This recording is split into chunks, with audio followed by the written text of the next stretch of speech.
हफ्ते बीते और वजन कम होने लगा। लेकिन डाइटिंग के दौरान सिर्फ यही नहीं होता, इच्छाएं ताकतवर होती हैं। मनोदशा भी हर वक्त एक साथी की तरह साथ बैठी रहती है। लेकिन जब कोई डाइट पर हो तो मनोदशा के साथ क्या होता है? अमेरिकी रिसर्चर एक शोध में ये पता लगा रहे हैं। सबसे पहले वे 100 प्रतिभागियों में तनाव से जुड़े हार्मोन कॉर्टिसोल को नाप रहे हैं। उसके बाद आधे प्रतिभागी डाइटिंग करेंगे, दूसरा धड़ा कंट्रोल ग्रुप की तरह बर्ताव करेगा। 3 हफ्ते बाद कॉर्टिसोल फिर से नापा जाएगा। कंट्रोल ग्रुप में कॉर्टिसोल का स्तर तकरीबन पहले जैसा ही है, लेकिन डाइटिंग वाले ग्रुप में ये 17% तक बढ़ चुका है। कॉर्टिसोल ब्लड प्रेशर और धड़कन को बढ़ाता है। इनके बढ़ने का मतलब है तनाव। लेकिन डाइटिंग करने वालों के दिमाग में कुछ और भी चल रहा है।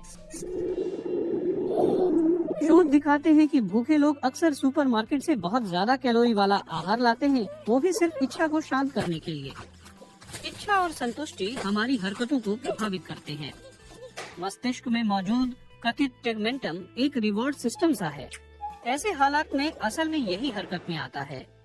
ब्रिटिश वैज्ञानिकों ने एमआरआई के जरिए पता किया कि कैसे भूख मस्तिष्क के इस केंद्र को प्रभावित करती है। प्रतिभागी एक बार सुबह नाश्ता कर सकते थे और एक बार उन्हें भूखा रहना था। फिर वैज्ञानिकों ने उन्हें अलग अलग तस्वीरें दिखाई। वे जानना चाहते थे कि प्रतिभागियों का टेगमेंटम तस्वीरों को देखकर कैसी प्रतिक्रिया देता है। मस्तिष्क न्यूट्रल पिक्चर को देखकर शायद ही कोई प्रतिक्रिया देता है, लेकिन खाना देखते ही सक्रिय हो जाता है।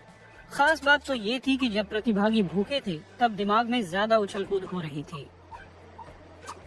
सबसे ज्यादा रिएक्शन दिमाग को अति कैलोरी वाले खाने की तस्वीरों से मिला। लेकिन बड़ी मुश्किल ये थी कि डाइटिंग वाले लोगों को इस दौरान भूख से लड़ना था। ऐसे में मनोदशा विभाजित हो रही थी।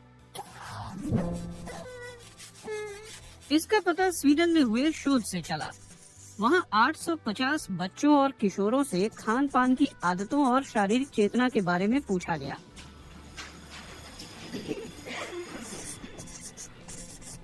जो किशोर अक्सर डाइटिंग करते थे वे न सिर्फ अपने शरीर से ही असंतुष्ट थे, बल्कि पेट भरा होने या भूख के प्रति शरीर के सिग्नलों को भी वे बुरे ढंग से समझ रहे थे।